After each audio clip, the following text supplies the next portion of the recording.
presentation up.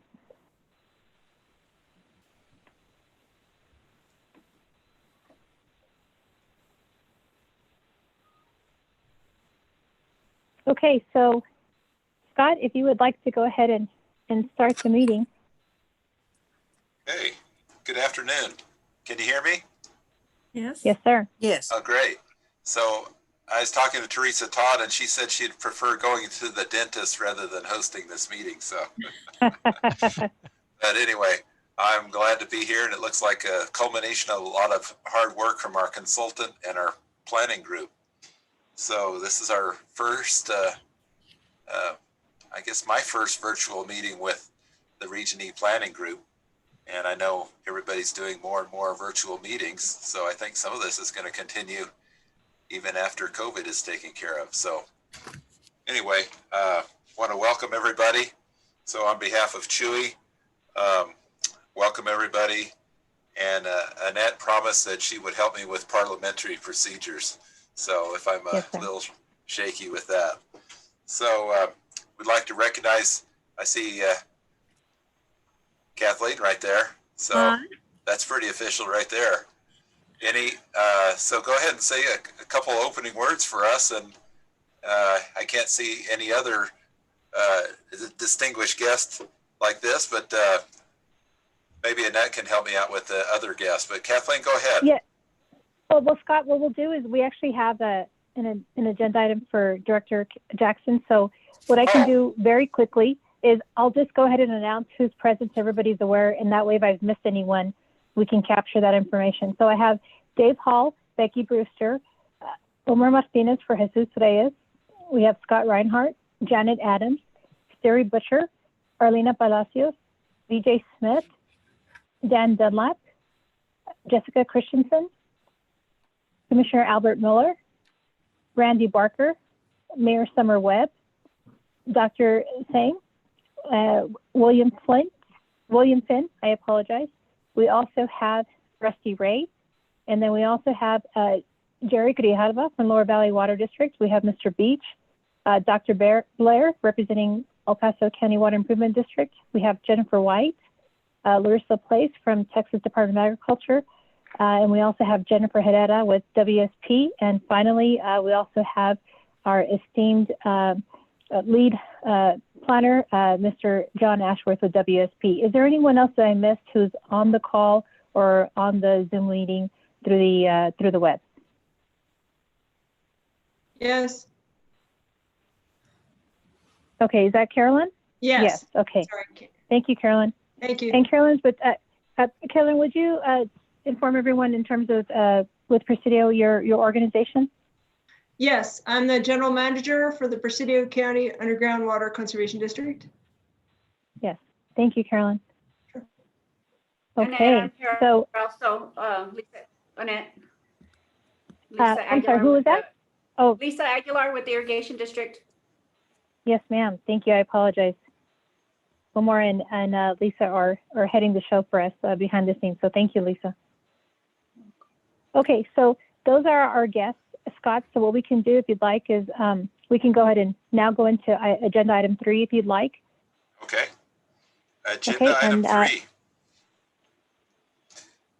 This is where Kathleen can describe the Texas Water Development Board.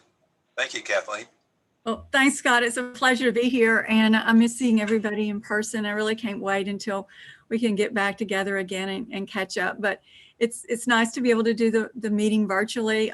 Y'all are definitely in one of my absolute favorite places in Texas. And again, just hope you're all doing well, and just really wanted to just say thank you.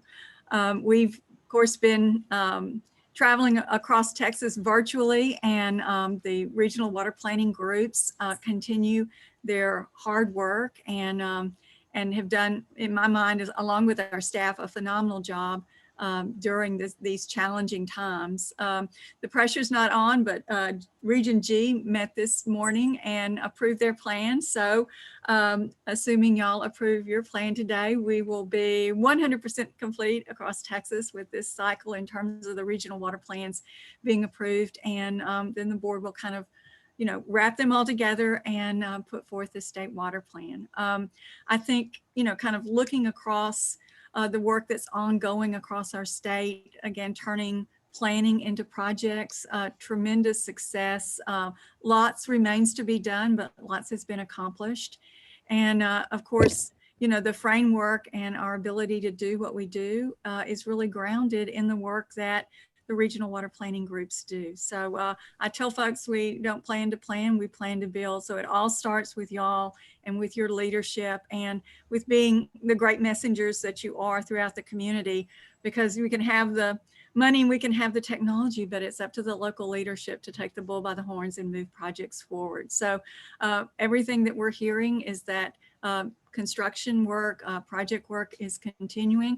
The board is working virtually, but continuing hopefully to meet everyone's needs. And as many of you know, we're not regulatory, we are resource. And so we're a resource agency, we exist for you. So we're all about continuous improvement. Any thoughts and ideas that you have, I think Scott mentioned that, and certainly we've seen this to be the case, that kind of moving forward, there will probably be some opportunities to use the virtual environment to maybe enhance and kind of build upon what we've been able to kind of do in the past. I personally think that face-to-face, you just can't beat that, particularly in terms of relationships, but having the opportunity to do the virtual meetings is good as well. So kind of see maybe, and we'll kind of see how things go and what the rules come out in terms of the Texas legislature, but having the opportunity moving forward, maybe in many ways to do both.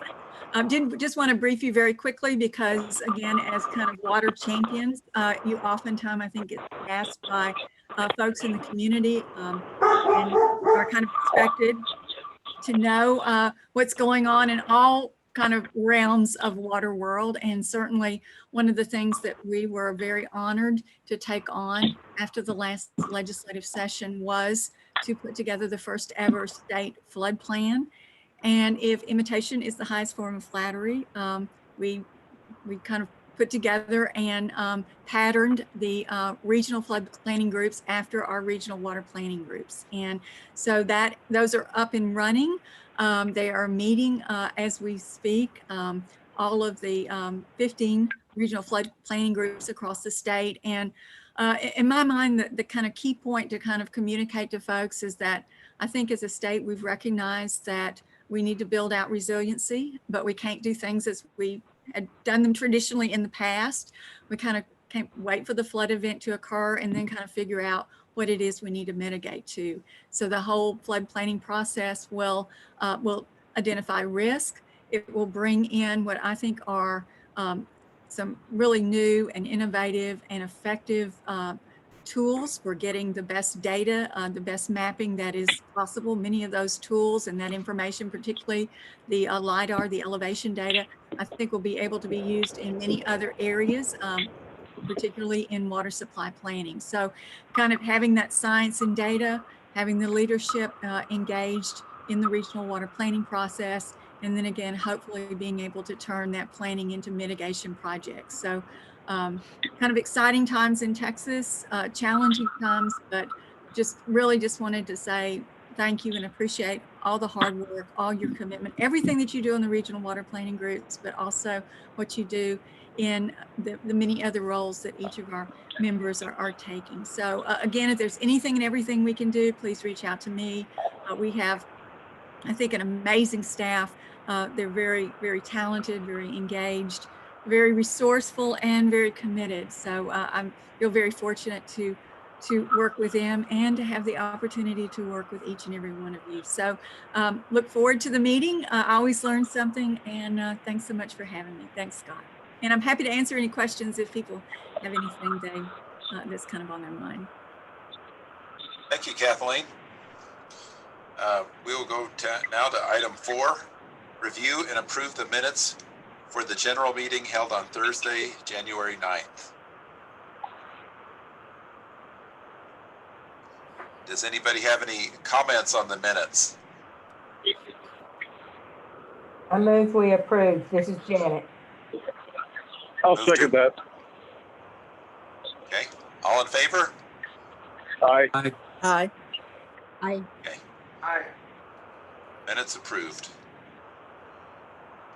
Okay, this is an item 5. It's an update on the Regional Water Planning Group Chair's conference call. Perhaps Annette might know something about this. Did Chewy attend this last one? Yes, so I apologize, Scott. I had myself on mute, so I was just talking to myself. On the previous agenda item, was that David Etzold who seconded the motion? Yes, it was. I know your voice. All right, thank you, David. David joined us now, You're so welcome. thank you for having that distinguishing voice. So yes, on the update for the chairman, I do not have any information, but if Ms. Jackson or if Elizabeth, if you all would want to make any items to note to the group, please feel free to do so. Hi, Annette. This is Elizabeth. Let's see. So at the last year's conference call, we kind of talked about the kind of things that need to happen to wrap up this planning cycle, talked about the deliverable deadlines for the final regional water plans. And then I'm going to kind of touch on this later in my update, but we talked about kind of the start of the 6th cycle, some of the actions that planning groups will need to take to get things started. And I believe all of those items are on your agenda for consideration today. And then an update was provided on the Interregional Planning Council. Let's see. And then just a few other program updates that I'll get to in my update, unless you'd like me to cover them right now. I think we can go ahead and go into your updates. That's fine. Okay, sounds good. I mean, we'll do that afterwards. Okay. So then, Scott, I think that will conclude agenda item 5. Thank you, Annette. Member updates. Anybody like to talk about what they're busy with? If I can ask the group, for those who are now also members of the flood planning group, perhaps you'd like to make that announcement to let everybody know of your new role. If anybody would want to start that off. Dave, I know you're. Yeah, it's Dave Yes, Hall. sir. Can you hear me okay? Yes, sir. You're good. Okay. I was accepted to represent the public in that flood planning group also. Oh, And then he hasn't said anything yet, but Omar, do you want to go ahead and let everybody know as well? Yes, this is Omar Martinez. I was accepted to represent water districts for the flood planning group. So we have 2 of our water planning, and actually we have 4. Jessica. Yeah, Annette. Hi, Jessica Christensen, and I will again be representing the electric utility sector in the flood planning group. So I look forward to it. Thank you. And then we also have, yes, sir. yeah, Annette, I understand that there's 15 regions for the flood planning group as compared to 16 for regional water planning. Is that correct? I believe so. And we had, it might have been even a smaller group, but I know that when they were taking comments, there was public comments made where perhaps the Rio Grande region could be broken up into 2 because it was going all the way from El Paso down to Harlingen. And so now that's 2 groups. So it's not exactly following the same service areas as the water planning groups are. And Jeff Bennett is not on the call, but he is also a member now of the flood planning group as well. Okay. The question, is there still a vacancy for water like that the PSB might fill? Well, and Omar or maybe Ms. Jackson, I know that it was left vacant. I don't know if in the orientations that was discussed. So kind of moving forward, those positions that were not named initially during, I guess, the inaugural flood planning group meetings will be left to the group to fill. And they kind of function in many ways like the regional water planning groups. They are right now in the process of approving their bylaws, of electing a chairman, and of selecting a sponsoring political subdivision. And so there is a notice requirement for new members to be added to the group. But in these first initial flood planning group meetings, it is an item that is being discussed. And so if there is a vacancy, then the planning groups are, I'm sure, looking for individuals who would be willing to serve. And then it would be up to that flood planning group to fill that vacancy, as well as they have the flexibility to add additional voting or non-voting members. So they function very similar to the Regional Water Planning Group. Again, kind of like this whole concept of a bottom-up process, and local communities know best. Thank you. So David, sounds like there's still an opportunity for those spots to be filled once you all decide when and how you want to fill them. Yeah, I just wondered, Omar, do you perceive that you cover that, or do you think we need to fill that? My opinion is we did, my understanding is that a couple of members did submit nominations, but the Texas Water Development Board did not choose any of them. I'm not sure what the reason might be. Maybe there's just two really good candidates and it'll leave it up to the rest of the group to decide. But we'll find out, and I'm sure we're gonna ask those same individuals to resubmit their applications for membership. We'll talk more on the 5th. And just so everybody knows, the Rio Grande Council of Governments did submit a letter of interest in terms of serving as the political subdivision. So we'll wait and see how that turns out as well. Annette, did you have anybody from the El Paso Water Utilities apply? As far as I know, I'm not aware if they did. I did ask for several entities to inform us if they were going to be submitting so we can include a support letter on their behalf, but I did not receive any notification from El Paso Water Utilities. Okay. That's the one that I was asking about that's vacant. Yes. Okay. All right. Yeah, Annette has sent me requests over the, I guess, past year for this position, and I've passed it on to our stormwater group and hadn't gotten it filled yet. So that's kind of, it's a little out of my area, but I think that's the one I was asking about. Okay.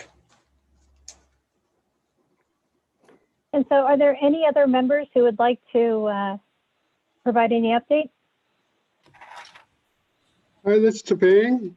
I just want to let everyone know I'd like to thank you all for allowing me working with you over years. Now I'm no longer with Texas A&M, so I'm available as independent consulting to work with you all to continue serve you. Just contact me, let me know. I think Mr. Reyes and Dr. Blay right now asking me to help them with canal lining project. Should we congratulate on retirement? Oh, thank you. Oh, yeah. Yeah. Very good. Thank you, Shiping. I guess I'll say something. El Paso Water Utilities is anticipating a river drought next year. And as a result, we are drilling wells and putting some pumps in them. The board has approved a drought resolution, which allows us expedited procurements to kind of fast track some of these projects. So, so if Al Blair and Chewy can give us some more river water, we'd appreciate it. But I don't know if they can. Alpha Butte's pretty low right now. I hope I can get you more groundwater. Okay.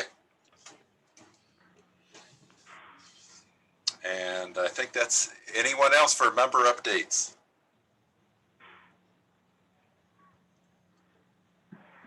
Okay, let's go to item 7. WSP. Oh, I see Brad. Oh. Real quick, just let Brad's here with us. Hi, Brad. Thank you for joining us. Appreciate it. Hi. Well, I got technical difficulties, but I finally figured it out. I did want to let you know, down on this end, the Rio Conchos is flowing like gangbusters.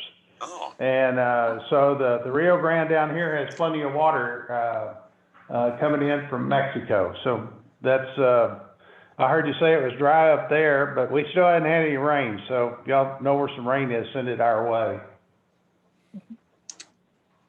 Great. I thought that was Jose Portillo. Just kidding. All right.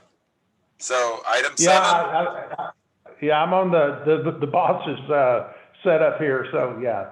Anyway, but Brad's in the meeting, so anyway, I'm here. Thank you. All right. Thank you, Brad. Okay. Now I think we're ready for item 7. WSP review responses to TWDB, TPWD, TSSWCB, and public comments. I think we need an explanation on those acronyms. So go ahead, WSP. Good afternoon, everybody, from sunny Austin. We just went through 2 days of cold, dreary weather, and I'm looking out the window right now and see blue skies and lifting my spirits up. First of all, I want to thank everybody for hanging in here for another 5 years. You know, these plans get a little repetitive, but we try and bring in a little new blood each time and new interests. So I think that the plan that we've put together to present to the Water Development Board is a good sound plan. Before I really get started, I want to thank a few people. You know, there's so much that goes on behind the scenes. We provide a document in draft form and final form for y'all's review, and we had discussions at the meeting. But so much goes on behind our meetings to make this all possible. First of all, I want us all to really thank Annette. You cannot believe the amount of work that Annette does to make this whole planning operation work. I'm not saying that just because she's the one that cuts our checks, but she's just such a pleasure to work with, and she makes the whole process an enjoyable one. So thank you very much, Annette, from all of us. I would also like to thank our Water Development Board staff members that work with us. You know, we've had quite a few of them come through, but Elizabeth McCoy has been one of the better ones we've had, and it's been a real joy working with Elizabeth. She's very conscientious in what she does. She makes sure that we stay on track and provides a significant amount of advice on how to bring this thing to fruition. Also at the board, Sabrina Anderson, name y'all probably don't hear, but she works with the database. Our plan actually totally corresponds with the database that's developed. All the numbers that appear in our plan are in this huge database comprised of all 16 regions that's used to pull the state water plan together. If you look in the executive summary, you're going to see a long list of tables that they produce from that database. And it's been Jennifer and my job here the last few weeks to make sure that all our numbers in the plan correspond with what's in that database. Our plan cannot be adopted until every number corresponds with what's in the database. So we thank Sabrina for working with us to get that task taken care of. So now I want to go ahead and get into the agenda item.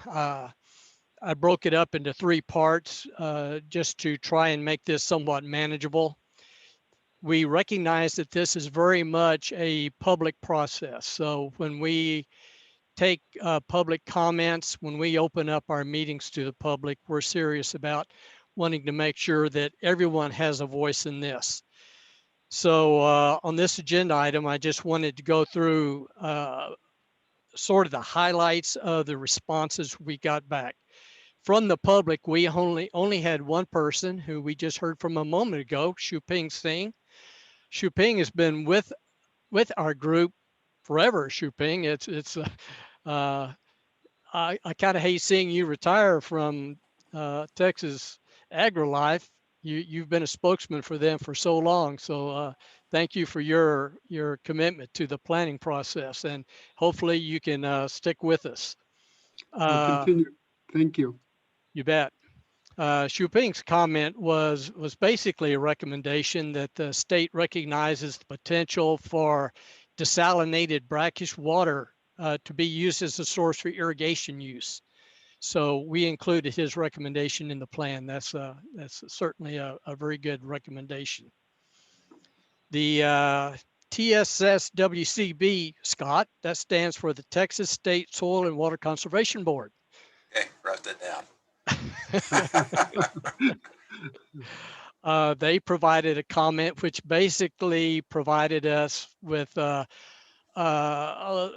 somewhat of an overview of their agency and how a lot of their sustainable water programs go right in line with what we're doing. And so it's nice to have them on board. Texas Parks and Wildlife Department has always been very complimentary of our approach to recognizing environmental water needs. So they had about a 3-page letter, again, complimenting us. I think one of their main suggestions they had, and this probably goes to our groundwater conservation districts, but they would suggest that our area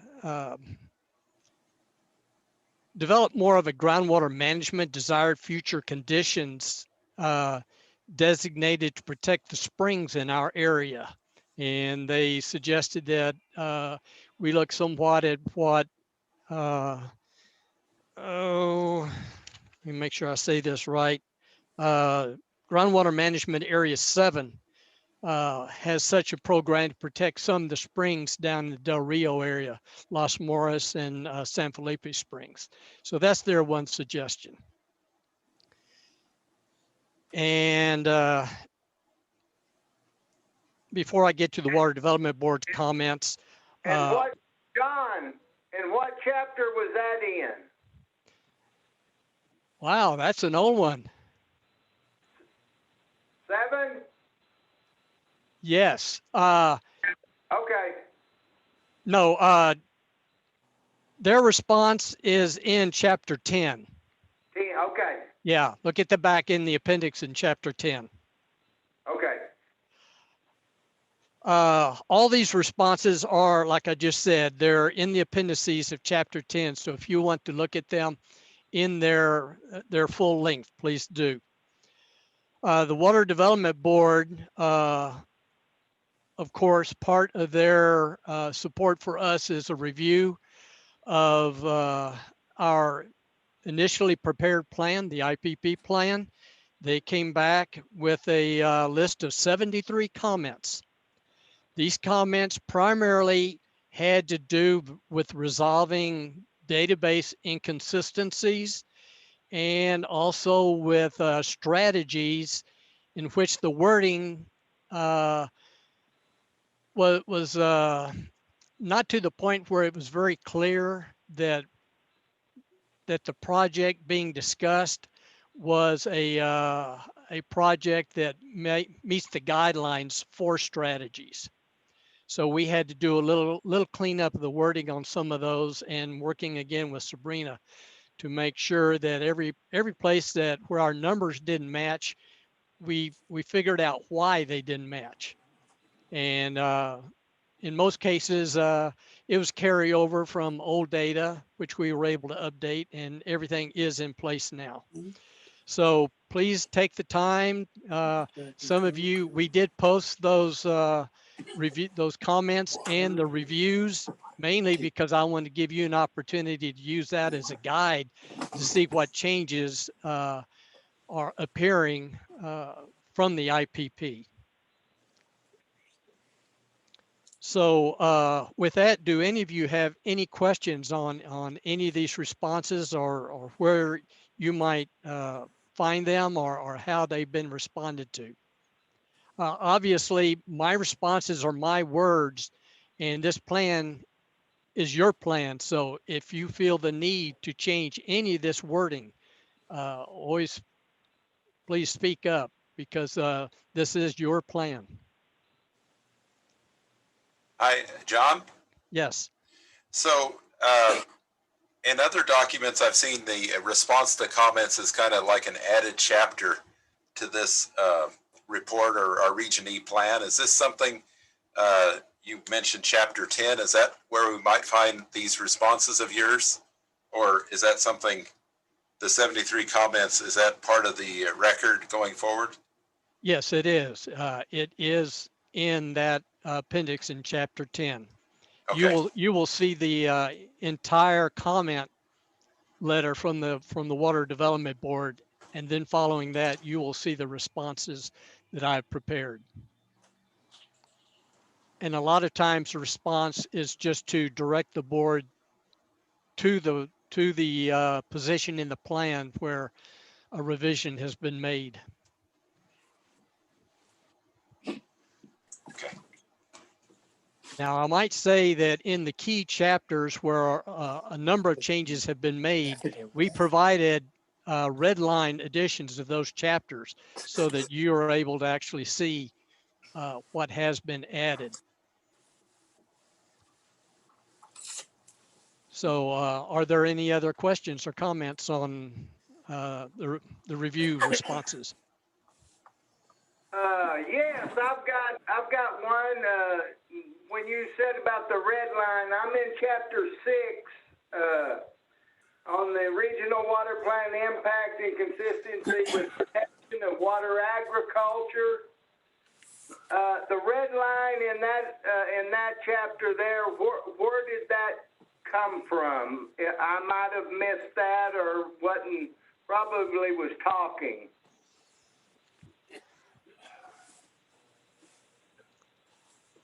All right, is that the red lines that in on page 1 of chapter 6? Yes, sir.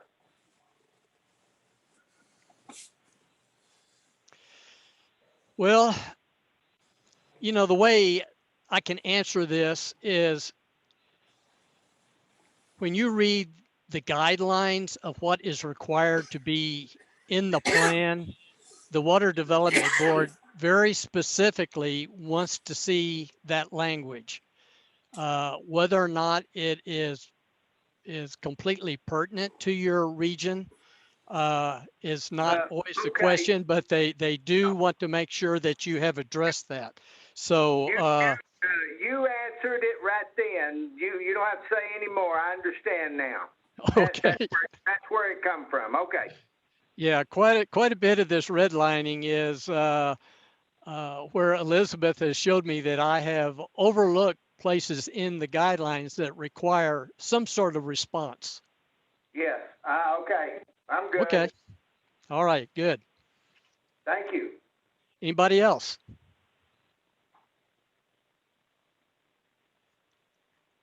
All right, Scott, we can go to agenda 8. Agenda item 8 is WSP review major revisions to the initially prepared plan. Okay, so obviously there have been a number of changes. I wrote out a little cheat sheet for me to look at, and since you can't see my face, you can't see me reading off of it, but I just want to draw your attention to a few things that I think were relatively important, and I do want to bring one out here in just a minute that I think is very pertinent. Chapter 1 really did not need any revision pretty much whatsoever. Chapter 2 required a little bit of revision on one of the tables, table 2.3, major water provider demands. Also in chapter 2 is the demand chapter where we look at potential future demands. It was brought to my attention by Chewy and Chewy's engineering consultant, Al Blair, who is on the line here with us, that they discovered a pretty major discrepancy in the demand numbers for irrigation in El Paso County. In 2016, our regional water plan showed a demand of 242,000 acre feet per year. In our current plan, it's down to 149,000 acre feet per year. That is a significant drop. And they unfortunately did not catch that back in the early part of the planning period when we were working on demand numbers. We had the opportunity at the time to try to adjust some of them, but that was not discovered at the time. And unfortunately, we cannot change demand numbers at this late a date. They're too ingrained into the database system. I totally understand that. But this is a very significant issue. It stems all the way to our work with New Mexico and our concerns over water being provided to us through the Rio Grande through Mexico. So these numbers don't just disappear in this plan. They get used by others in many ways. So it's very critical that our numbers be as correct as possible. So what I have suggested to Chewy and Al is that we add a paragraph in our chapter 2 under the irrigation demand portion of that, explaining what we consider to be the correct number. And the irrigation district feels that our 2016 number is quite accurate, and they would like to be able to go back to that number. And so we're making that statement there. I also suggested that we go into our chapter 8 recommendations and make a statement there of the importance that that particular number be recognized as being low for this period, and that what we consider a proper number is. And during the next planning period, your consultant should make a very strong effort to try and get that corrected. John? So, yes, is there a comment there? This is Scott. So this low number that was presented in the 2021 plan was influenced by years of river drought, in particular, say 2013, and it was available water on the Rio Grande that got reported. Is that? Yes, that's the Water Development Board provides us with these numbers and gives us an opportunity to review them and provide any data that we might have that could better those numbers, which we didn't have at the time. But yes, Scott, that's exactly right. The process they used to come up with the irrigation numbers was looking back in the like from 2010 to 2015 and looking at the use of water during that time, which was obviously very low because the river volume was so low at that time.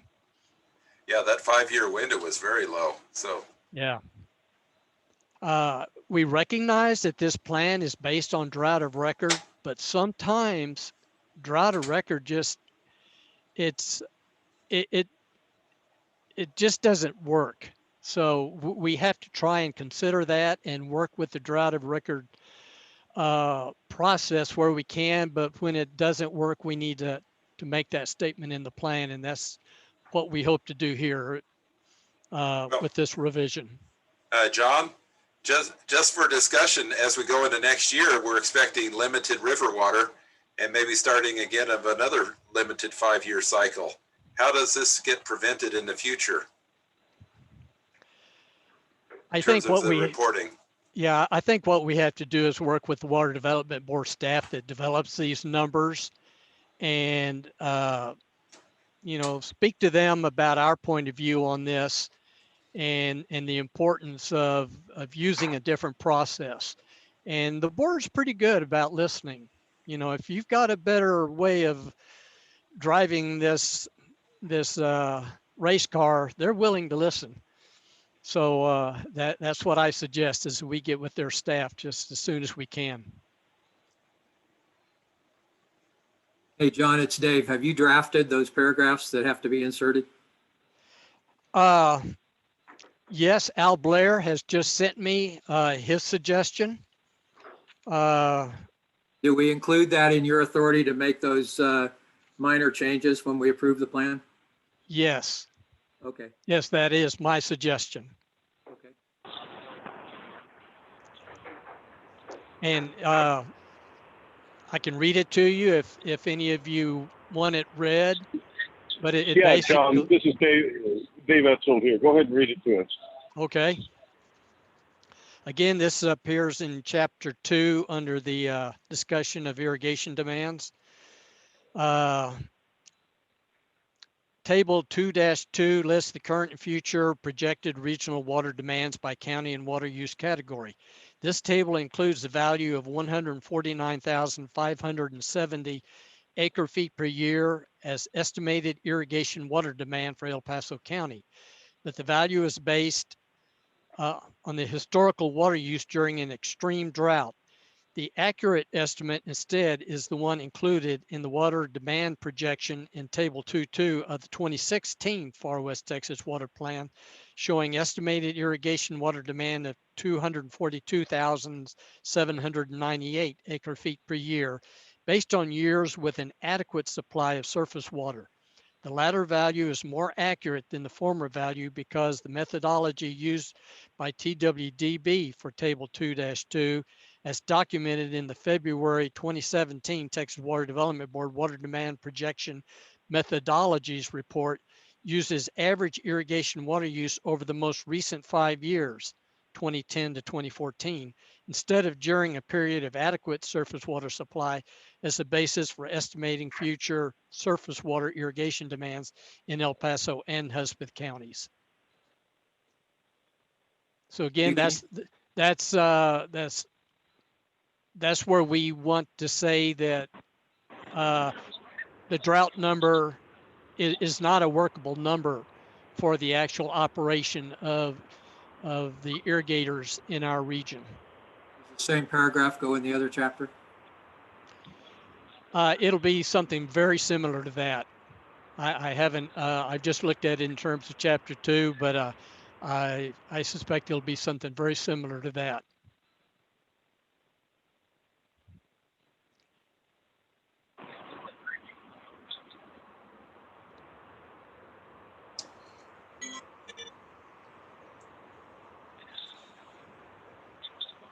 Any other comment? John? Yeah. You started going through your list of major revisions, and it seemed like you started talking about chapter 2. Yeah. Yeah, I stopped at 2. Yeah, I mean, are there any more comments on this particular edition? I'm not anywhere near through with with my major revisions. I think Dave and I had the same comment. Yeah. Okay, in chapter 3, as we started adding some additional strategies in Brewster and El Paso County, they had to do with reuse volumes. So in chapter 3, we had to beef up the amount of reuse source water in table 3.1. So that was added just to make sure that it showed that there was sufficient water supply available to meet those strategies. In chapter 4, we added a table 4.6 showing major water provider needs by category. Chapter 5, our big strategy chapter, was by far the recipient of most of the red lines. So you're more than welcome to really look through that to see what has changed. we had to actually delete 4 strategies, Lower Valley Water District loop distribution lines, Vinton Hills high capacity water line, El Paso Electric Conservation, and Terrell County Mining Conservation. The first 2 did not meet. Well, the Vinton Hills high capacity water line is already a project with the Water Development Board and was not fulfilling the categories of need that fell in other portions of the Vinton Hills subdivisions. The 2 conservation strategies were dropped because these are both private concerns using their own. They don't develop an infrastructure to develop this conservation. So because they had a conservation supply cost of 0,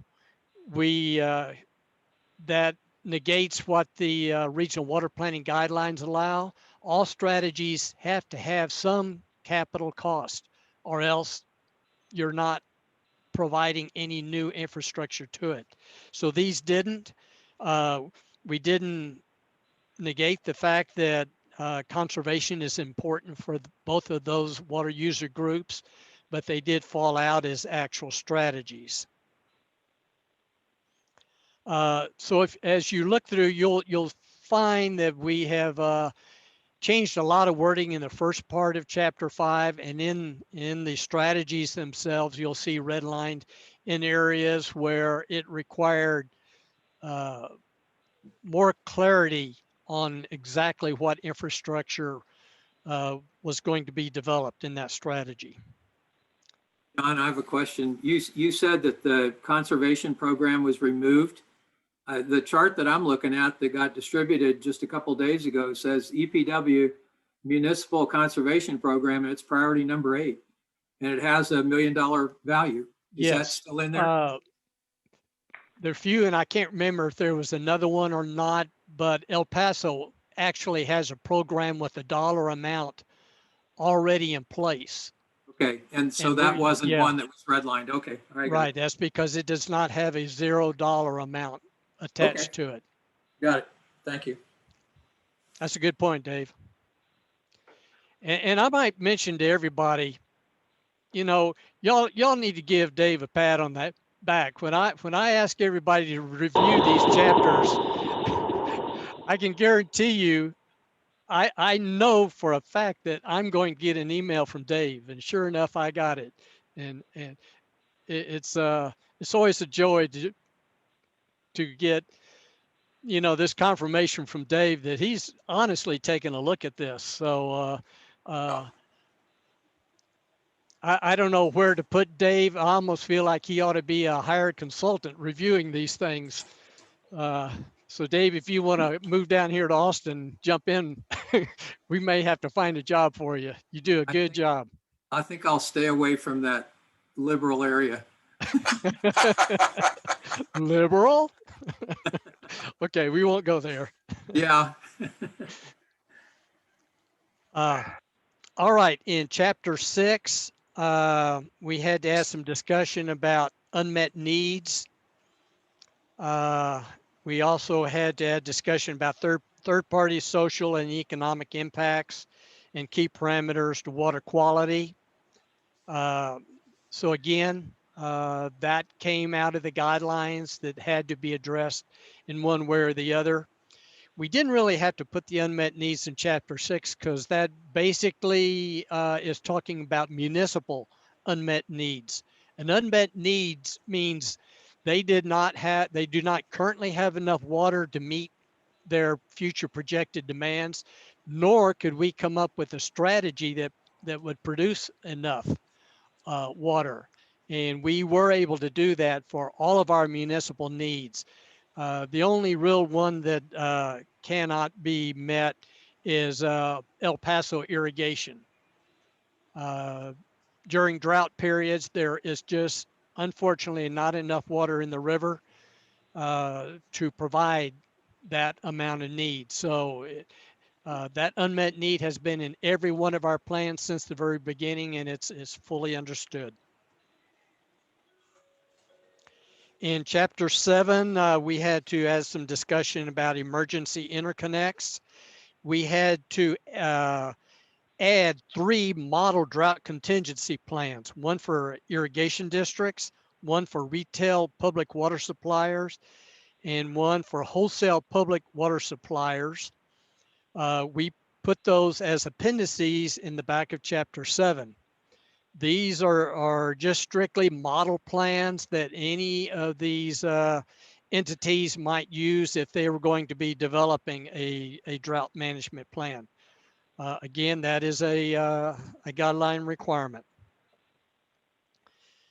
In chapter 8, we've already talked about, we want to add that discussion about looking at the irrigation water demands for El Paso County.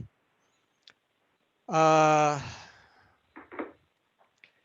other aspect, and I think I might have brought this up one other time, was that it was pointed out in the guidelines that if we recommend an ecologically unique stream segment and it's in our plan and it is sent to the Water Development Board and it is in the state water plan, it then goes to the state legislature for actual declaration. Well, the legislature has not yet declared 2 of our streams, Alameda Creek and Terlingua Creek. So I didn't realize it at the time. Elizabeth helped me work my way through this, but we had to put together a whole new package and send it to the water, to Texas Parks and Wildlife. They were very good. They had provided us with a response last time. So I sent that response back to Parks and Wildlife so that they could see what they had said before.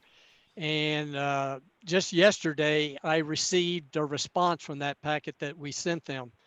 So they are going along with our recommendation. So the recommendation of those 2 will continue to be in our chapter 8 recommendations, and we will send that along as a continuation of the recommendation we made in 2016. Their response letter, I will be putting into the back of chapter 8 as appendix 8A if you'd like to check on that when the final plan gets published. Chapter 9. Chapter 9 is basically the infrastructure finance survey. That was completed, and that table now appears in its full length. It's a very large table, but it appears now in chapter 9. Chapter 10 required a very small revision to better explain how we were in compliance with the Texas Public Information Act. In chapter 11 is primarily a comparison chapter where we look at how our plan has changed since the 2016 plan. There were 2 additional tables that were required that did not appear in the IPP. That was a comparison between the 2016 and 2021 strategy projects.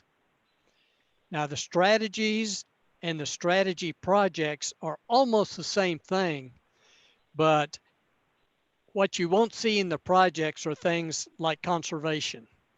Projects are actually built projects. So they're almost the same, but slightly different, but it required 2 separate sets of tables for comparison. So those have been placed there. And in order to slim down that chapter a little bit so that you're not just turning page after page of tables, we found that there were a number of tables for 2021 data that appear in the Water Development Board's tables up in the executive summary. So we took those tables out of Chapter 11 and just referred the reader to where they would find that table in the executive summary. So that, folks, is my list of major revisions that we've made. It's amazing how much work still goes on. You turn in that IPP thinking that you can go on vacation now. But I can guarantee you that Jennifer and I have been working nonstop since that day, working with the board to get this plan to the point where it meets all their requirements. And now is going to be up to you to say if this is what you're wanting to provide to the Water Development Board as your plan. Scott, that is all I have, unless there's any more comments on these revisions. Okay, I'm hearing no other comments. So we're on item 9, WSP, discussion and action to approve the final project prioritization list and submittal to the TWDB. All right, thank you, Scott. This was the last item we put onto the website for y'all's review. And this is exactly the way the spreadsheet looks, and the Water Development Board has it set up to where you can't change with the format.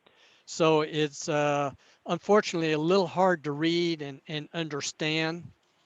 But you asked me to make the first draft of this to use my judgment on how to score each of these strategy projects, which I have done for you. You see that in each column, it's there's a pretty good explanation of what they are asking, and you see that you respond with a weighted number. It's either a yes or no number, or it's a range from 1 to 5. Each of these columns are weighted, and at the end of the spreadsheet, it adds them all up to prioritize the ranking of all of these projects. I made my best shot. I can tell you right now that table or column 2C is the one that's always the most difficult for me to look at, because it's asking for the level of engineering that has gone into these projects or into the proposal for these projects. And this is information that I don't always have available to me, but I've taken my best guess at what I thought they probably were. So this prioritization spreadsheet is not a part of the water plan, but it is a document that requires your approval, and it is a subsequent document that is to be turned back into the Water Development Board with your approval. I saw Elizabeth shake her head yes, so I think I said that correctly. Elizabeth, please jump in anytime when I'm trying to explain what the Water Development Board is intending with any of this process. No, you're doing great, John. Good. Scott, we can just go ahead and take any comments. If anybody has any questions on it, if anybody wants to suggest any changes to it, now's the time to discuss that.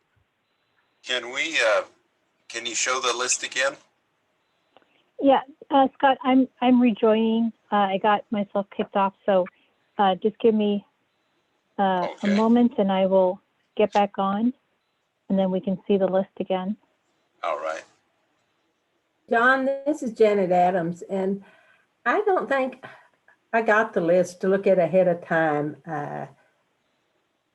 I had bad trouble with emails and was getting a lot of spam. I'm sorry. Yeah, no, Annette, you know how that goes. But maybe we can look at it now. Okay, can you all see my screen or not yet? Yes. Yes. You can see the screen, but you can't see the total numbers on the end. Okay. So you can We can- relate those total numbers to, if that column could be pulled over next to the first column, it would really be helpful. Well, I can't minimize, yeah, I can't, since the PDF, I can't Okay. hide out the other columns, but what you're saying is like just to make sure I understand, like the Brewster County other water loss audit and main line repair, we go all the way to the right. Are we looking at this number right here, 388, John? No, it's the last column. It's the column that says final score for project. Okay. And you've so got I'm to moving it relate over. that final score to the first column.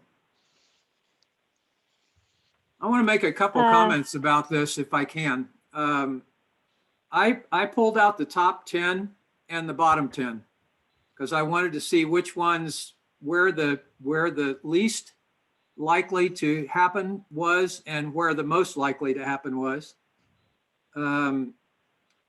The least likely, interestingly enough, and I'm not sure everybody's going to be too happy about that, but I'm not sure how we adjust the points, John. Hudspeth County Other has 4 of the 10 lowest ratings in their items. And I know I'm stimulating something by saying that, but I think it's appropriate. And Alpine, the city of Alpine, has 2 of the lowest 10. Presidio has 1 of the lowest 10. Brewster County water loss audit is 1 of the bottom 10. The top ones, Lower Valley Water District gets 4 of the top 10. Hudspeth Mining gets 1 of them. Number 1 is Horizon Regional Mud, which probably really needs that as a desal plant and additional wells.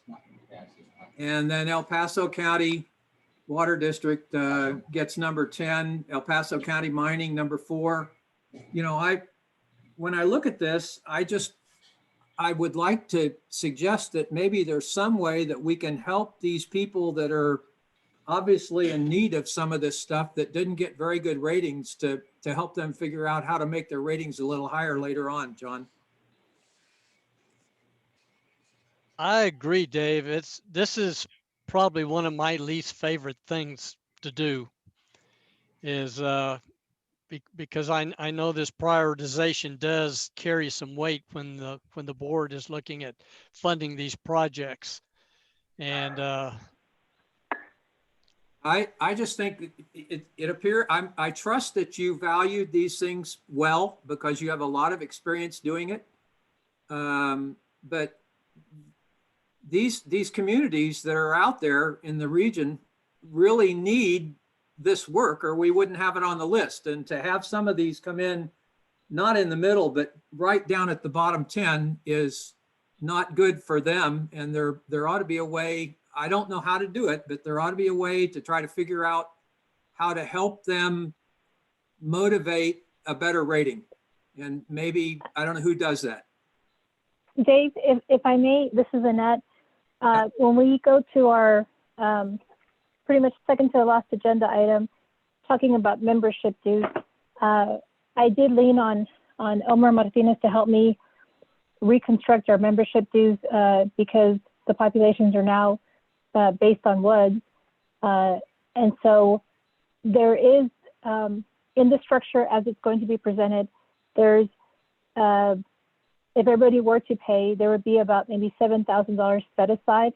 And I know that that's not a lot of money, but the idea that Omar had behind, which I think was really brilliant, is to assist the communities with these kinds of efforts. And so perhaps when we get down the line in that agenda item, that might answer, at least just to start off, some of the items that you're bringing to light in terms of the need of technical assistance for these entities, because they, just in being able to get them to answer some of the surveys that John had sent out, you can see that there is a great need for capacity building. And so maybe that might be a way to address this, at least start the conversation with them at least. I agree, whatever we can do. There's got to be some way to help raise the values if it's possible for some of these important requirements or priorities. Elizabeth, in terms of the deadline for this, I suppose that this prioritization spreadsheet is due the same time as the plans on the 5th, but is the board willing to allow additional time for our planning group to maybe put together a committee or something and to go over this and get it in a couple weeks later? You know, I know the deadline is the same as the regional water plans, and that is a contract deadline as well. So I would have to check and see if there's any flexibility in that, but I don't believe that there is. Or maybe And if I we can just turn it add- in now, maybe we could turn in an amendment to this. You know, I would need to check on that as well. That might be possible through a plan amendment. Let me see what I can find out. All right, So Dave. At this point, taking into account what I said and hopefully the opportunity to give an update, do you need a motion to accept this as the prioritization? It does need to be approved by y'all today in one form or another. If you want to approve it with the understanding that there's going to be some adjustment to it. I'm not sure about the procedures on this, if that's allowable.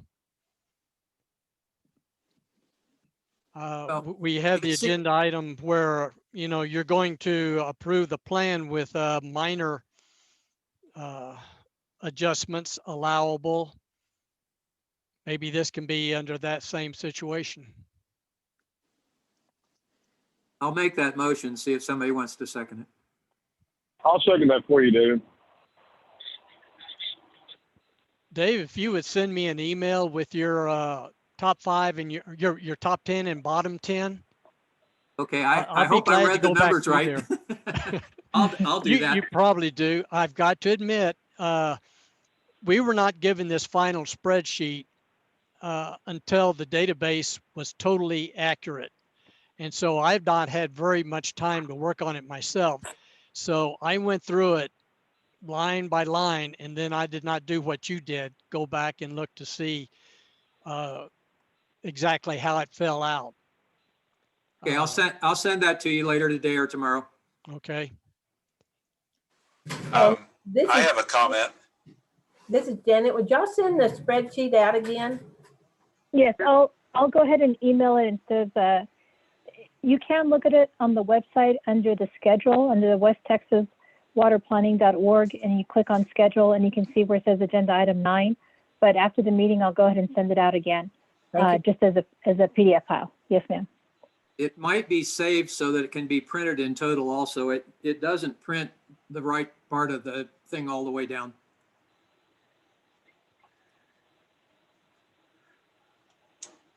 So I think, Scott, we have a first and a second for this agenda item. Did you want to comment on that? Yeah, my general comment is that it seems to me that the state requires a prioritization list, but just because you're lower down on the list doesn't mean everyone ahead of you is imminently in need of this in terms of pursuing funding. I think some of these have deferred or delayed dates of implementation.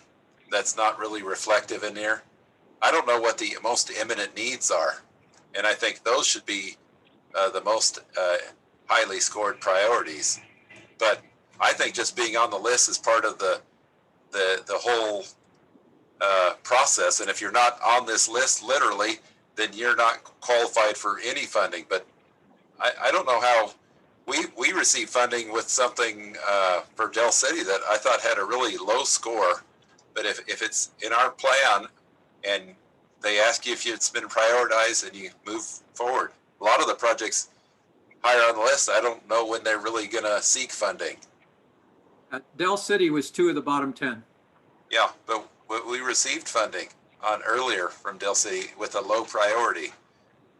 So I just think they have to put it on the list. They have to do this they've evaluated different elements of it, but not every single one of the top priority projects are imminent, and the municipalities are going to seek the funding. And if I could just step in and provide a little more background. So the prioritization is developed based on uniform standards, which were developed through a uniform standards stakeholder committee, which is made up of one chair from each planning group.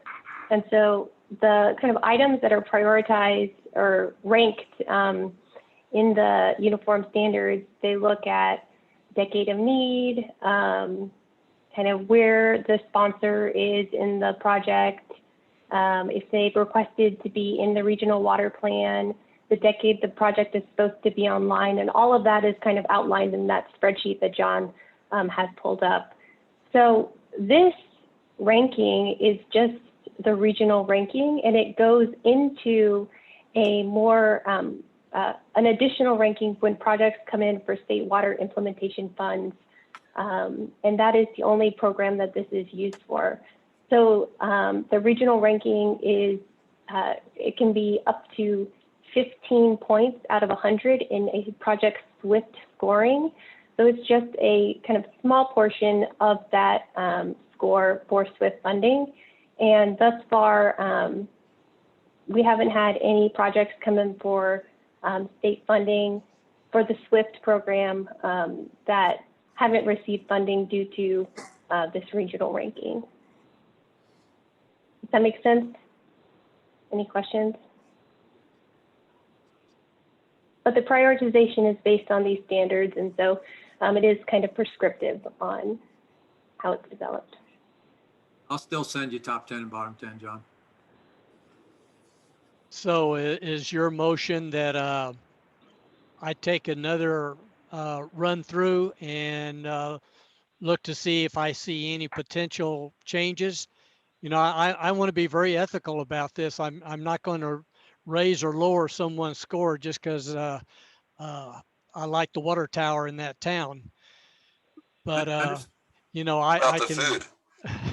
or the food, yeah. Yeah, John, So I that the think enchiladas had the right peppers on it. Good food and bad horn. The motion was to have you take a look at it, and if there were any corrections that need to be made, and I think that's what was seconded. So I think that's what we got to vote on. That's correct, John. I'll just also ask for clarification on the motion. Does this include kind of adoption of the prioritization with these amendments and submittal to the TWDB? Yes.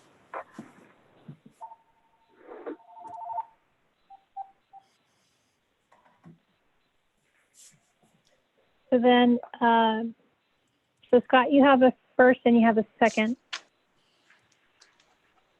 Okay. On agenda item 9. So all in favor? Aye. Aye. Aye. Aye. Aye. Sounds like the motion carries. Ask Do we have about any opposed, opposed? see if anybody's against it. Do you have any opposed? Any opposed? Right, thanks. Okay, motion carries. Item 10. Okay, so, Oh. yes. I'll go back into the PowerPoint. Yes, sir. Okay. Okay. Oh, this is a big one. Okay. Discussion and adoption of the final 2021 Far West Texas Water Plan with authorization of consultant political subdivision to make non-substantial edits and submittal of the final plan to the TWDB.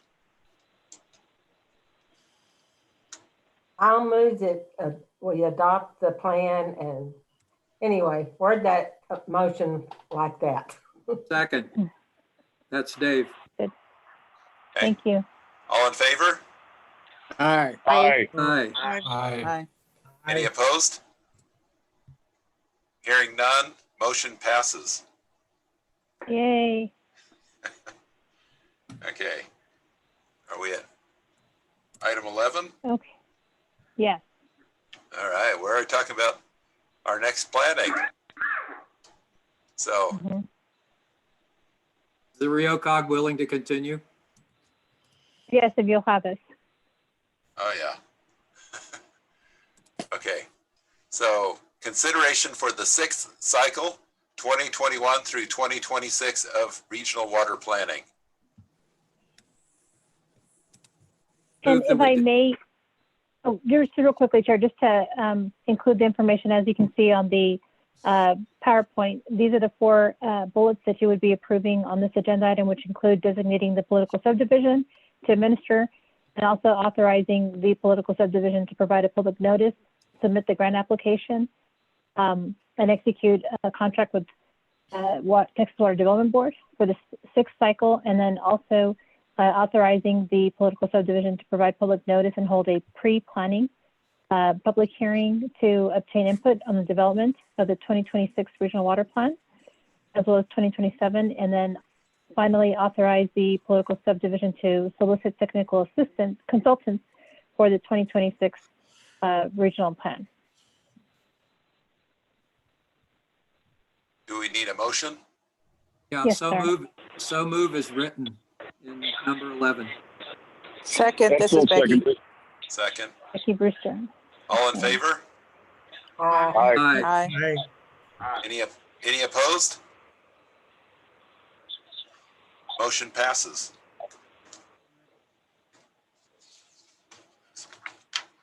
Okay, item 12. TWDB updates with Elizabeth. Did she already go through that enough? I've got a few more things to add. Okay. Annette, do you have my slide? Okay, thank you so much. So I do have a few updates to provide for you. The Chapter 357 planning rules have been revised to incorporate the new requirements from House Bill 807, which was passed during the last legislative session. These revised rules became effective in June. We also have an updated version of the rules pamphlet available on our 5th cycle working documents webpage. The Interregional Planning Council, which was established by House Bill 807, has held 8 virtual meetings over the past several months. The council has focused their work on several topics, including best practices for future planning, enhancing interregional coordination, and planning water resources for the state as a whole. A report on the council's work has been submitted to the board, and it was also emailed out to all of the regional water planning group members. The report is also posted on the Interregional Planning Council page on our TWDB website, and there's a link provided on the slide. The board is going to be briefed on some planned actions in response to the council's recommendations at a virtual work session next Monday, November the 2nd, and information on how you can attend that virtual meeting is provided on the front page of our website. We have a new educational document available on regional water planning, water availability, and existing supplies. And you can also find that on our website at the link provided. Next slide, please.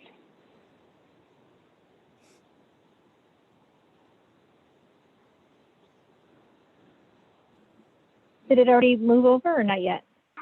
There we go. Okay. Okay. The board has kicked off the Regional Water Planning Area Boundary Review process, which is required by statute and rule to occur every 5 years. So we are currently soliciting stakeholder input on the regional water planning area boundaries. The deadline to submit comments is December the 3rd, and you can email any comments that you may have to regionalwaterplanning@twdb.texas.gov. And then starting to look ahead to the next planning cycle, that request for applications for the 6th cycle planning grant funds will be issued next March, and we'll be providing more information on that process later this year. The board is contracting with UT's Bureau of Economic Geology to perform a study to assess mining water use and update the mining demand projections for the 2026 regional water plans. The BEG conducted a similar study in 2011-2012, and so this will serve as an update to that study. We're going to be holding a kickoff meeting next month, and then the final technical report is expected in June of 2022. And then finally, and Director Jackson already kind of touched on this, so I'll just kind of invite anyone who's interested in more information on the Regional Flood Plan Program. We have information posted on our website that also includes meeting schedules. So There's a lot of things going on in the regional flood planning program currently. So if you're interested in that, please take a look. That's all I have for you. Are there any questions? Yes, Elizabeth, this is Omar Martinez. Quick question on number 6, mining water use study. Will the BEG study contain any information about fracking and water demand as a result of fracking? I expect that it will, but I don't know that all of that has been kind of mapped out yet. If you're interested in kind of the kickoff meeting, if you want to shoot me an email, I can send you information on attending that meeting. Thank you.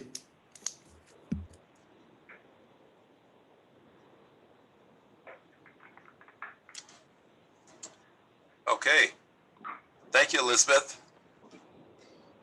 We have item 13. Yeah, I forgot to unmute myself. I did have a question for Elizabeth. Sorry. Elizabeth, have you done a matrix yet of all of the due dates like you did for the 2021 plan?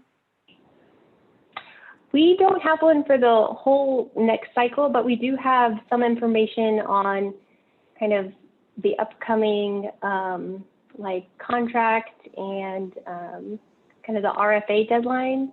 I think we've sent that out to the political subdivisions, but if you're interested in that, I can forward you that information.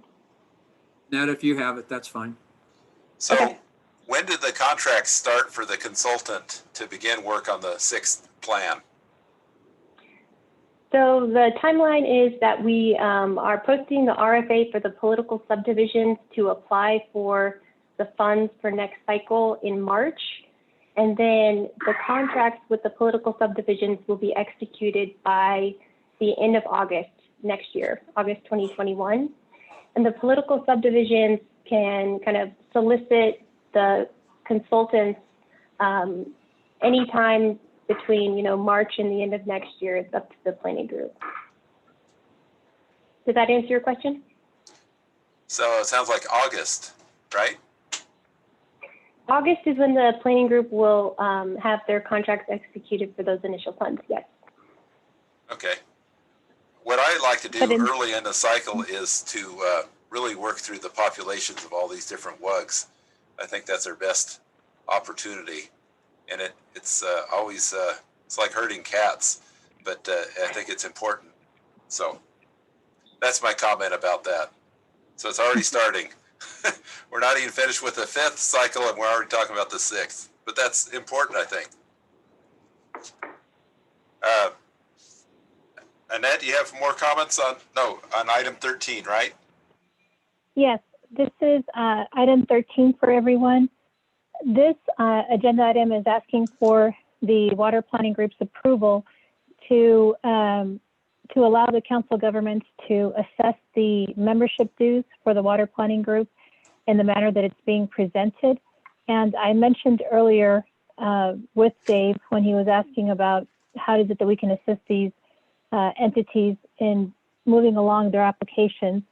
And so what we're looking at is previous to this cycle, we did population based on communities. And so that's how we were able to pull our populations from the plans. And so with the new setup where the WUGs are shown now in their population, it was difficult to be able to replicate our membership due structure in the same manner. And so as I mentioned, through the assistance of Omar Martinez, we pulled the data from the water plan, looking at our populations, and we were trying to see how we can assess these populations and be fair with the potential cost to these entities. And so what you can see here is in this scenario, we are now including water utility groups that were not previously considered. So for instance, if we were to look at Hudspeth County, you would see that Esperanza Water Service is now included in the mix in terms of membership dues. You would also see that looking at Terrell County, currently we only assess dues for the county, but we would also include the WCID number 1 as well. And so then that the top part here is showing all of the counties that are in our rural areas. And when we look at El Paso, which will have, sorry, I went to the wrong one. Let me go back. Yes, when we look at El Paso, you can see that we're also including Hacienda del Norte, which was not part of the system before, East Montana water system. And so those institutions were not previously recognized as part of our membership structure. And I don't know how difficult it will be for them to get on board and to pay their portion of the dues, but we were not sure how else we can assess that cost unless we ended up folding those population groups into the county if they're unincorporated. And so by looking at this format, the way that it's set up, El Paso County, those entities within El Paso would be bearing the 85% share of the total budget for water planning group, which would be $52,700. And then on the top here would be the $9,300 from our counties. The one thing that you will not see is that you're not seeing any recognition from our underground water districts who historically have paid membership dues. And so this is where the idea came around in terms of if there's any additional monies to be recognized, how those could be used to better serve our entities. And so I'm going to go down to the bottom of this page where you can see right here, you can see on 25 through 31, these are the entities that have been paying historically. And so they still would pay under this scenario, but we would also now include City of San Elizario. And the way that we assessed the dues for them is we looked at a 6 cent person charge, and based on the 2019 estimate from the Census Bureau, that's a population of 9,089. So we show the $537.12. And so this $7,115, that would be money on top of the $62,000 that has already been collected by the members. And Omar, is there something that maybe perhaps you would want to illustrate in terms of the potential use that entities could tap into for this funding? Thanks, Annette. So one thing that we take into account is that the membership dues, the amount of money that the COG is asking to operate the water plant has not changed per se, meaning the 62,000 and change, that still remains constant. As we are transitioning from municipal-based water planning to water user group based planning, the amount of money that special districts that have historically paid and municipalities that have historically paid, that while their contributions tap in now are taken into account in this new water user based system, that was where it was troublesome to say, well, where does the money get allocated to? And so a proposal that I made to Annette is would these special districts consider using the fees that they has historically paid, so that the fees are not increasing for these special districts, or for the municipalities that are listed there, and can we use that money reinvested so that some of the smaller entities that do not have the general funds to tap into technical consultants necessary to bring these water projects forward, can we use that money? Can the COG use that money to help out these smaller entities? And we're not talking about full-blown engineering fees or design fees.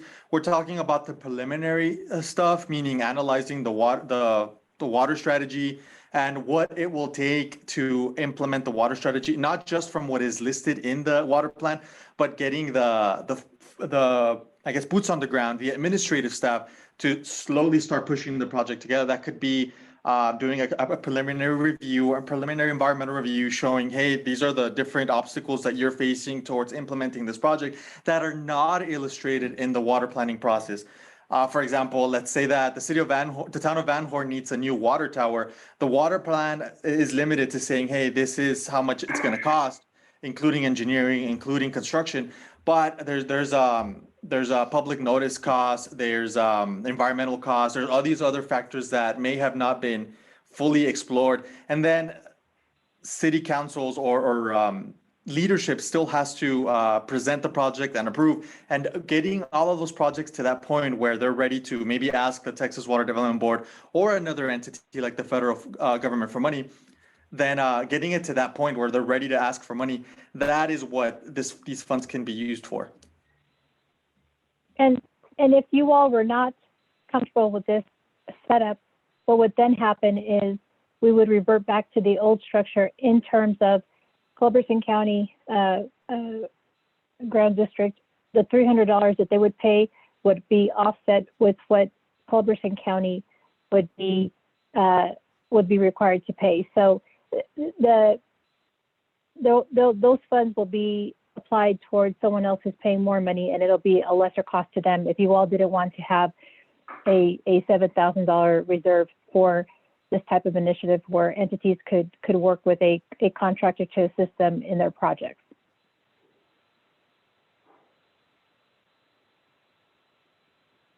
Questions, concerns? What do we think?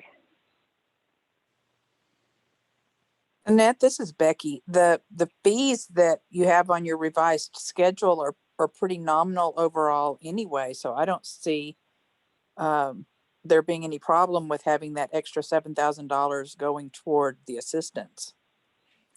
And one thing I did want to mention, and thank you, Becky, for that, I forgot to mention, is that when you look at 1 through 7 and you see number 6, Horizon City is in that place instead of Horizon Mud, because Horizon Mud opted to not be a member of the group. I'm still working on that item, trying to get them back on board. I did have a discussion with Teresa a while back. I think one of the items that maybe would be of consideration is if we could look at our water planning group membership to see how that can be expanded or some of these positions can be revised, because I know that Horizon Mud does not necessarily have a seat at the table, so to speak. The same goes for Lower Valley Water District as well. And these are entities who are big water users within El Paso County. And so I could see where perhaps they would want to have that ability to be able to work in the manner that the other planning member groups do as well. So, it has been for the communities outside of El Paso County, just like you said, Becky, the amount is somewhat reduced for some of these entities. And that kind of was because of how we were able to base the new population numbers. And Omar, is there anything else that I'm missing perhaps that we need clarification on? Nothing I can think of at this point. Got one comment. It's interesting that the Horizon Mud is removed when they're absolute #1 priority on the prioritization list. I had my phone on mute, but I chuckled when you said that because that's exactly why. I find that very interesting. They're Yes, the sir. absolute top priority of all of these prioritized items.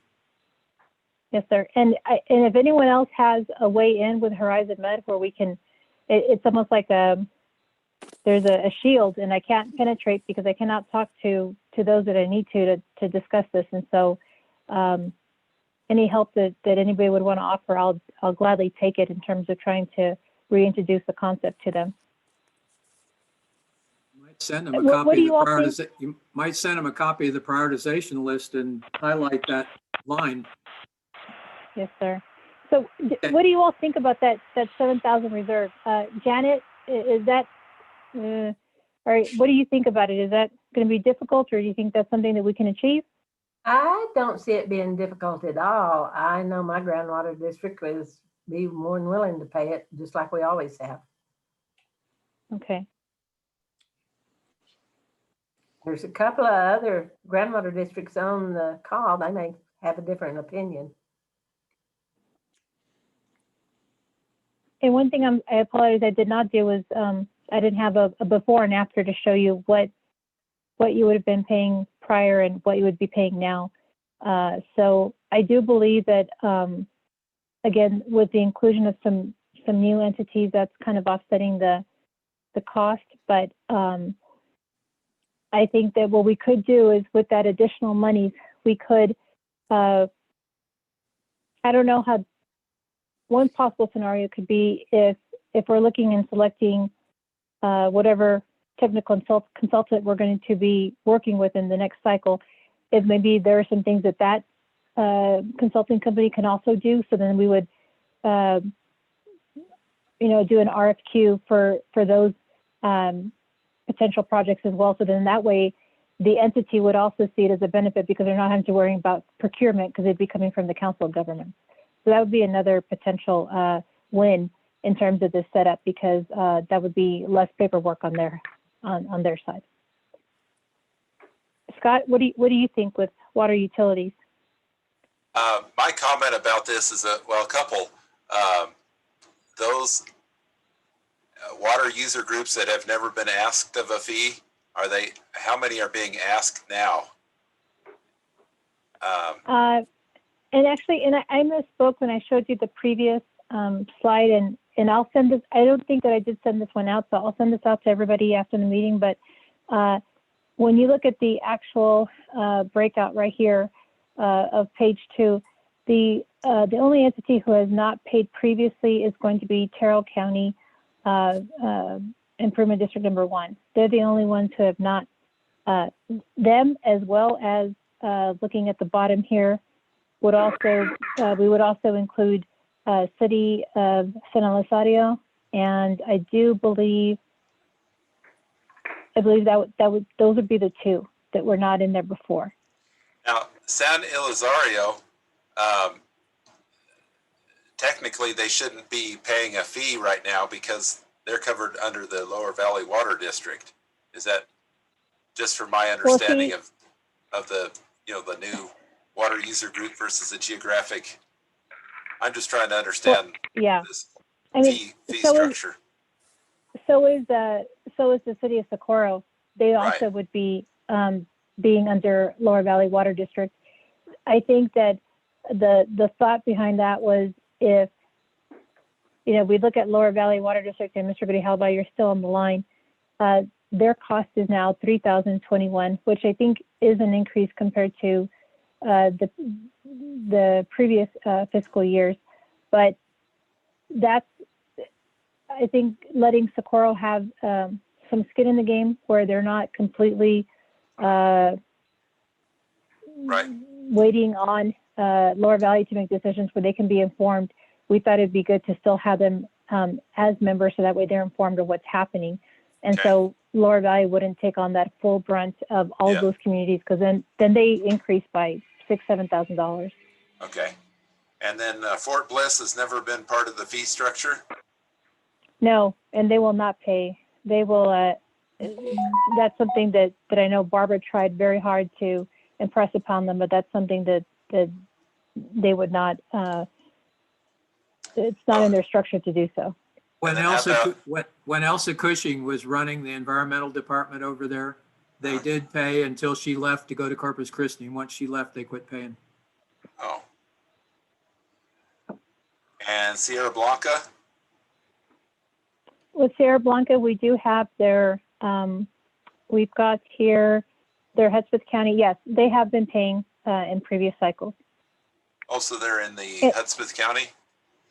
Yes, sir. Well, they're under number 12. They're on number 12. And I misspoke. And Omar, if you could help me because I know I didn't do a good job in explaining the first page. If we can maybe go back, because I think that's where there might be some confusion, because that's what I said when I looked at this previous page. Can you explain, Omar, how it is that we were able to assess these other water corporations that were not in the previous plan, and like for instance the Lajitas Municipal Services? Sure.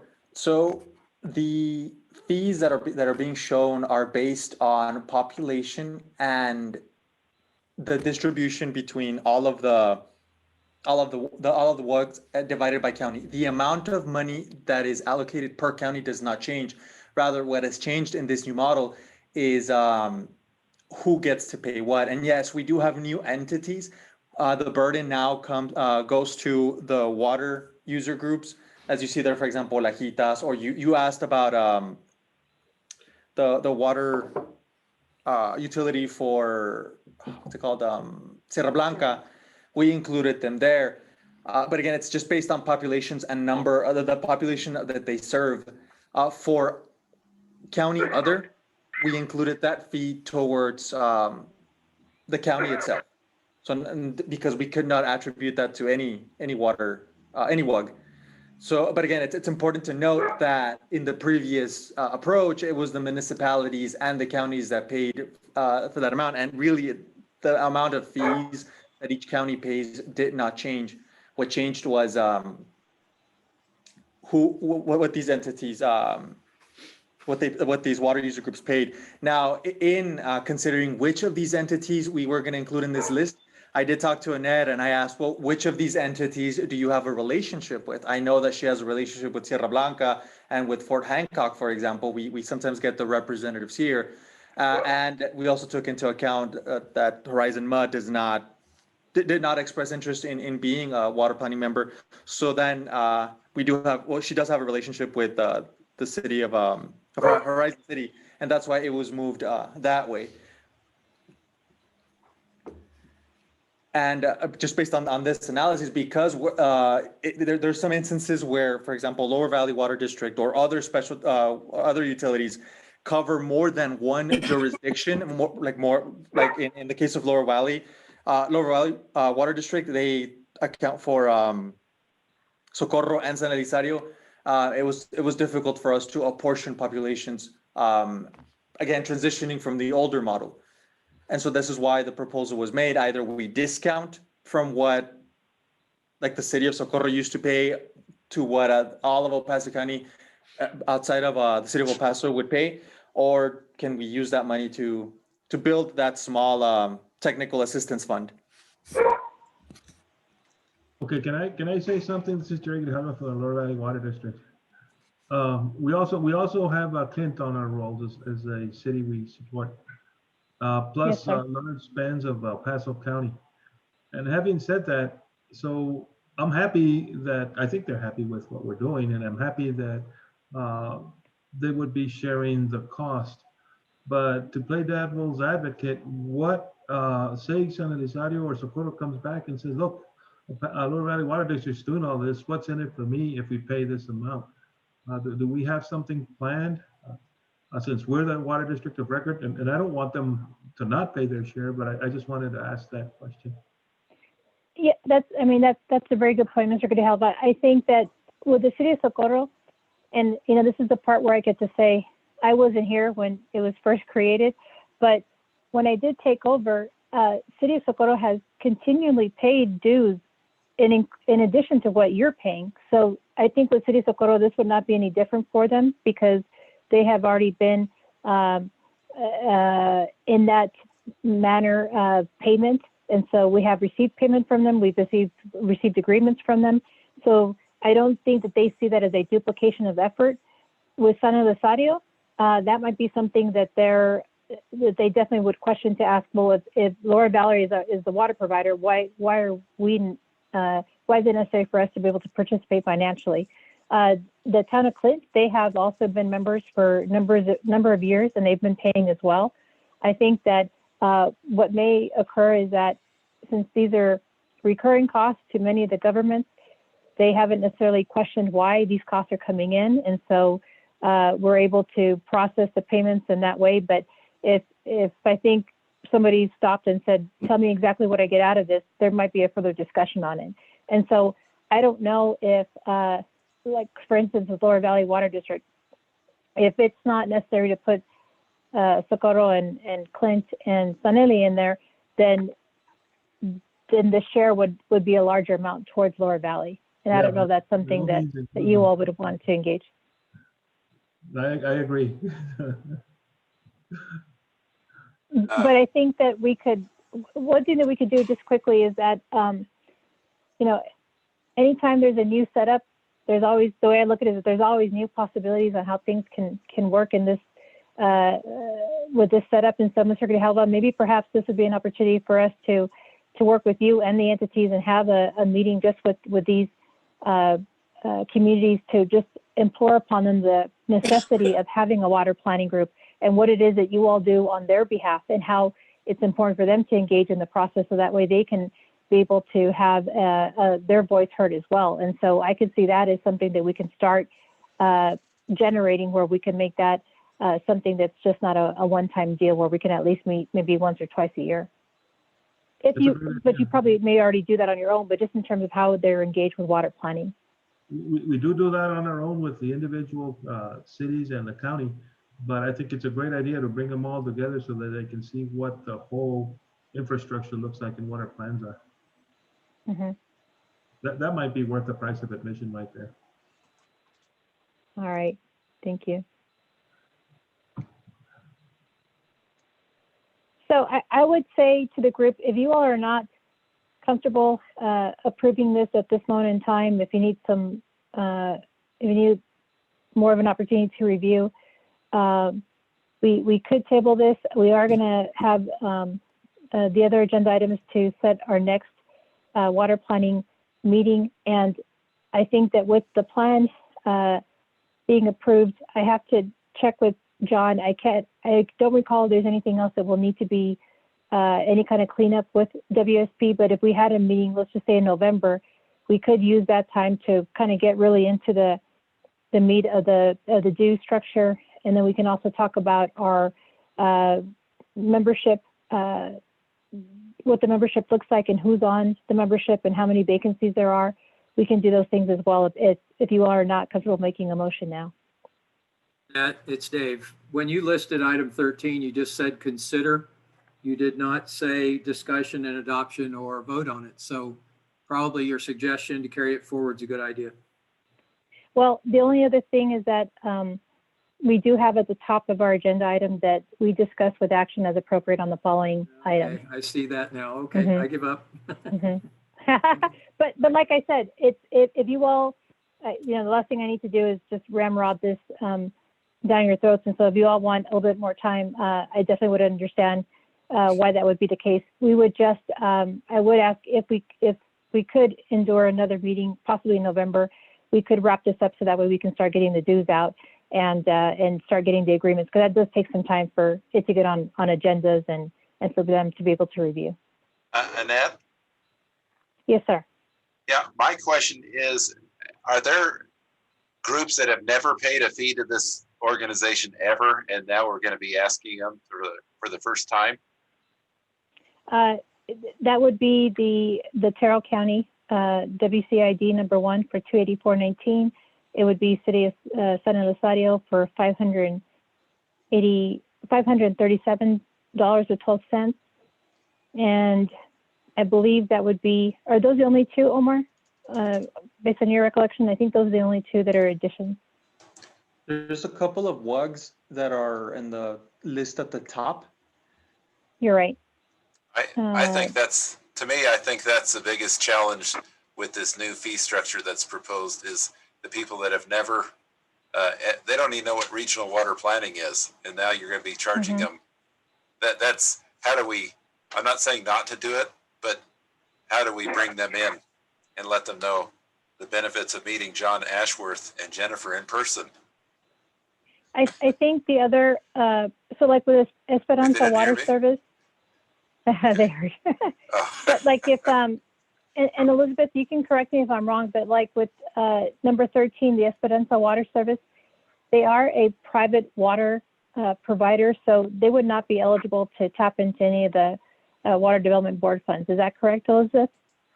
I think that is correct, yes. Okay. So yeah, they might be a harder sell, but I know at the same time, if they could get off their hands, I think they've been wanting, at least I've heard in discussions with other officials that they're wanting to sell the water service to serve their service. And so perhaps that might be something they'd be interested into knowing how the ins and outs of water planning and how they could be, a better participant of it. It might be a tough sell, and they might just tell us to go, take a hike. And so if that were to occur, then we would, in terms of meeting our monies, we would be able to get those other items that are down here, and that can take us back to 62,000 perhaps for those that are going to be unwilling to participate. How about if we suggest that you just proceed with this as you drafted, then discover if there's any problems with it later on. If there are, then we'll address those issues. I can definitely do that. I have a question first. Has Fort Davis WSC been paying? Fort Davis, let's see. Let me go back up. They have, we're looking at 17. Jen, I need to check with you to make sure. I think they might be a new one. I think they're a new one. That's okay. I work for them too, so I was just checking. Okay. I didn't think we had gotten Okay. And Annette, if I may say, having been in your shoes a couple of years back, I would strongly encourage that you get this adopted the sooner rather than later, because it takes a long time. There's a lot of work to contact all of these individual entities and then get them up to date on the water planning process. And as we transition onto the 6th cycle, I think it's a good time, I guess, empty time to invest in getting all of these entities on board. I agree. It does take a substantial amount of time. Annette, this is Becky. If we go on and adopt it the way you've got it presented and somebody balks and doesn't agree to participate, did I understand you? We'd be able to make up the shortfall in some of that $7,000 extra funding that we have so that we would be able to meet your budget to do the next planning cycle, correct? Yes, ma'am. Yes, that is correct. Okay. Then I'm comfortable with going forward with how it is right now. And then if we have some of these new entities that object, then we can come back and, kind of reevaluate, because these are annual dues, right? Yes, ma'am. So we can kind of adjust it if we get some that just flat refuse to participate. That is correct. Can I second your motion, Becky? Yeah, that was a motion. All in favor? Aye. Aye. And then I'm back on the call. Okay, thank you, Arlena. Okay. Those opposed? None opposed? Motion passes. All right. Thank you, everyone. I appreciate it. Thank you for going through that with us. I know, and thank you, Omar. Omar, you did all the work. So thank you, Omar, for that. I appreciate it. Annette? Yes, sir. So for these communities that have never paid a fee before, what would be a good strategy of saying, here's your new fee, like a letter? How do we bring them in? I will request a meeting with them. I'll talk to them about water planning, what we've been doing, and how I think they can be a part of the process. And there is a membership structure already established, and so we would provide them with that cost for them to consider. Okay. And this is Terry Grijalva again. I'm willing to sit in with you if you want to have a meeting with all 3 cities. And maybe okay, great. And we'll talk about what our plans are. Unfortunately, though, I think all 3 cities have mayors up for election or re-election. So it might have to be after November 3. Yes, sir. Okay. Will do. And I do see, I saw the email and I do see Jeff on there. Jeff, thanks for joining us. Can you tell us what agenda item did you come in at? I came in at the end of 9. Okay, thank you. Sorry, my power and internet has been off and on all day. Understandable. Thank you. And so, Vice Chairman Reinhardt, we do have on agenda item 14 to set the next meeting date. John, was there anything else that we're going to need to meet with WSP on after this meeting? No, I don't think so. We're under contract with you through the end of the planning contract period in January sometime. So we're certainly available, but we have no more action items for once we turn the plan in. We're pretty much through with everything that's required. And so Scott, we can leave this one to be determined. We don't have to have a meeting set. I do want to give us some time to, again, look at our membership structure, maybe see if there's any cleanup with our bylaws, but that's not anything that's pressing. So we can even look at it into the new year if that's something that you would like. Okay. Sounds good to me. When do you send out RFPs, Annette? Well, I think that based on what Elizabeth mentioned, we probably wouldn't do RFPs for consultants until maybe sometime in March of 22. Did I understand that timeline, Elizabeth, correctly? So the RFA is going to be posted in March 2021. March 2021. Yeah, and that'll be for TWDB contracting funds to the political subdivision. And so the RFA will be you guys responding, we'll process all of that, and then we'll get those contracts for the funds executed by the end of August of 2021. So then let's just say that if we're full blown ready to go in August, when can we then put out RFQs or RFPs for consultants? So we leave that up to you guys okay, to kind of determine the timeline on that. So then I guess, Dave, that would be like in October of 21 that we could look at, or at least September of 21 that we can look at doing that function. That's the kind of thing I was looking for on that matrix I was looking for from you, Elizabeth. This is John. My suggestion is that you look a little bit earlier than that, procuring your consultant so that they can hit the ground running once the contract, your Water Development Board contract is in place. Sometimes they can offer you some advice on going forward with that. You know, so I would look towards summertime or very early fall anyway. Okay. So I'll work with Elizabeth if it's okay with you all, and I'll put together some potential timelines or a potential timeline that we could look at to see if we want to hit these certain milestones to include the consultants and get them in probably maybe like right in line as we get approval for the contract with our development board. Perhaps like the next week thereafter, we can go ahead and put out this RFQ for consultants. Would that be something, Dave, that you would think would be amenable? Yeah, it's really helpful to see a matrix that has the no later than dates on it for everything. And when we can back plan from that and be very effective like we have been in the past. Okay. We can do that. And then if I can, Vice Chairman Reiner, if I can just take a few minutes, and I'm going to put some people on the spot, but you know, this is your time to shine.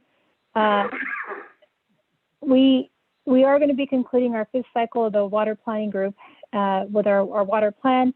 And if I understand correctly, and he will definitely correct me if I'm wrong, but this will be John Ashworth's final water plan with Region E. And so I was not around during the inception of the water planning group.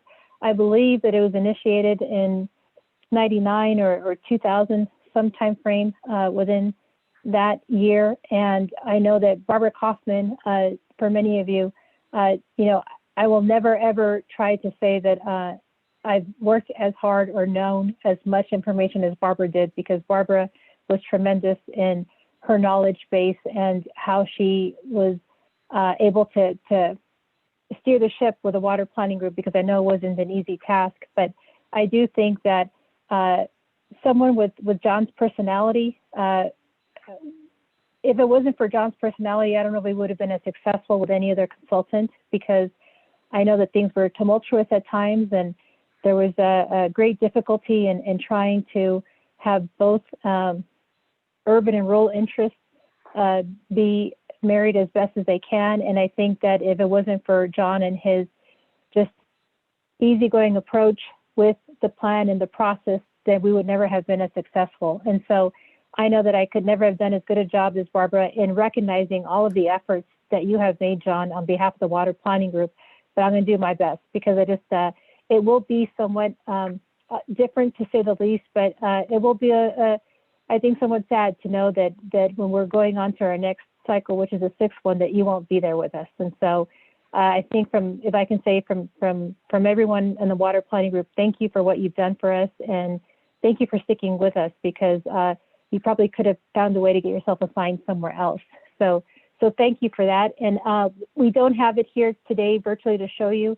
If we would have been in person, we would have had a big to do for you, where we wanted to have a luncheon and somewhat of a roast and provide you with some gifts, just as small tokens of our appreciation. So we'll be doing that for you, sending those items out to you through the mail. But I just hope that you know that we really do appreciate you.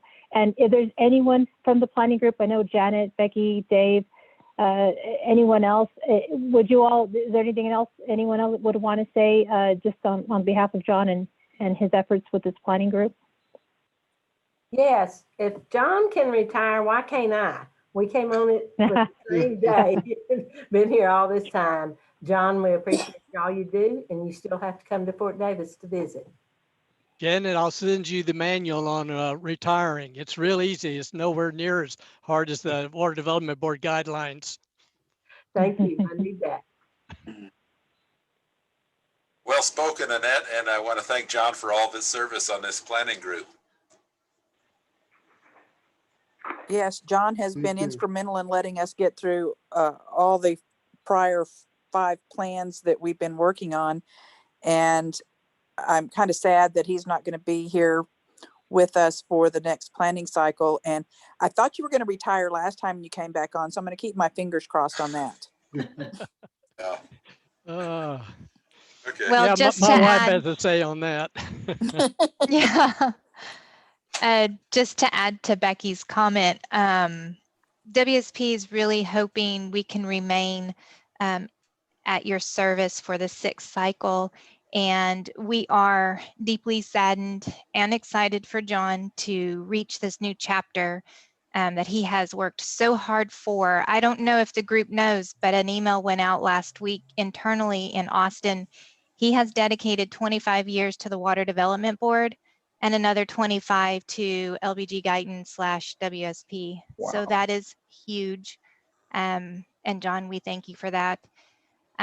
So on that note, he may be sitting at home enjoying his farm and grandsons, but I've asked him to keep that cell phone on at times to do some quick private consulting work. So we're having fun with what we're going to give, off record, what his title might be just between private cell numbers. So anyway, he'll be hanging around kind of in the back burner. But yes, we're officially letting him go. John, I just wanted to say thank you as well. Great job with the board and great job with the planning group. Appreciate it. Well, y'all are just all so much appreciated by me. It's this has been a labor of love. When I left the Water Development Board, it was kind of a scary move for me to go into consulting, but regional water planning allowed me to continue to work with all my friends at the board, and I think it's a great agency to be heading up this process. And if I had my choice of any region in the state to work in, this would be it.